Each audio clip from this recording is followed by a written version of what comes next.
আসসালামু আলাইকুম, কেমন আছেন আপনারা সবাই? আশা করি সবাই অনেক বেশি ভালো আছেন। আপনাদের দোয়া এবং আল্লাহ তাআলার অশেষ রহমতে আমরা অনেক বেশি ভালো আছি। কিছুদিন আগে যে আমরা একটা কমলা কালার রঙের লাইলন টিকা মাছ কিনেছিলাম, সেটাই আজকে রান্না করবে আম্মু। তো দেখুন কিভাবে রান্না করে।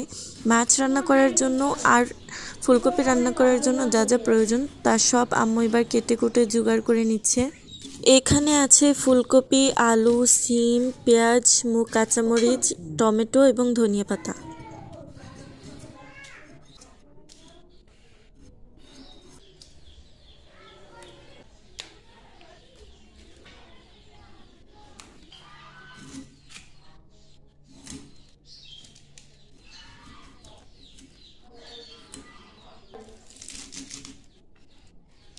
এটা এবার এটা হচ্ছে কিছু মাছের পেটি, আর এটা হচ্ছে লাইলন টিকা মাছ।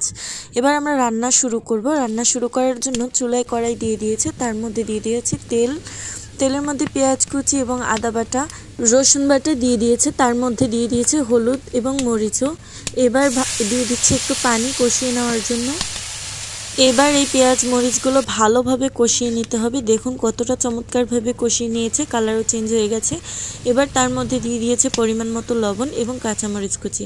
এবার এর মধ্যে আমরা আরেকটু ঝোল দিয়ে নিয়েছি, সেটা হচ্ছে মাছ কষানোর জন্য। এবার আমরা মাছগুলো কিন্তু এর মধ্যে দিয়ে দেবো। এই দেখুন আমাদের লালন টিকা মাছগুলো কিন্তু আমরা গ্রেভির মধ্যে ছেড়ে দিচ্ছি। এবার ভালোভাবে এটার সাথে মিক্স করে দেবো।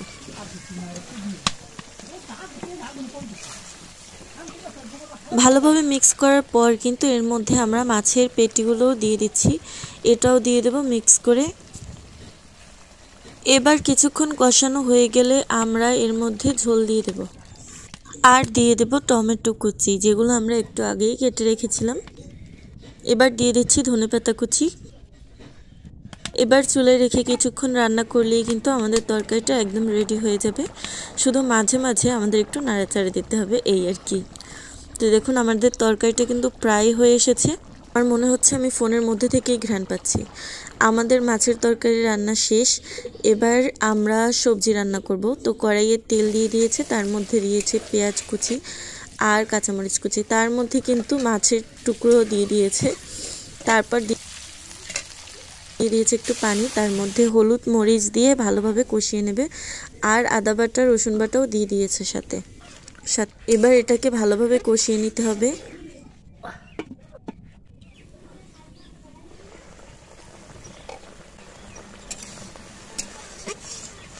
এবার দিয়ে দিচ্ছে পরিমাণ মতো লবণ, তারপর তার মধ্যে কিন্তু সবজিগুলো দিয়ে দিচ্ছে। সবজি দিয়ে ভালোভাবে মিক্স করে দিতে হবে গ্রেভির সাথে। এবার আমরা সবজিটাকে কিছুক্ষণ কষাবো।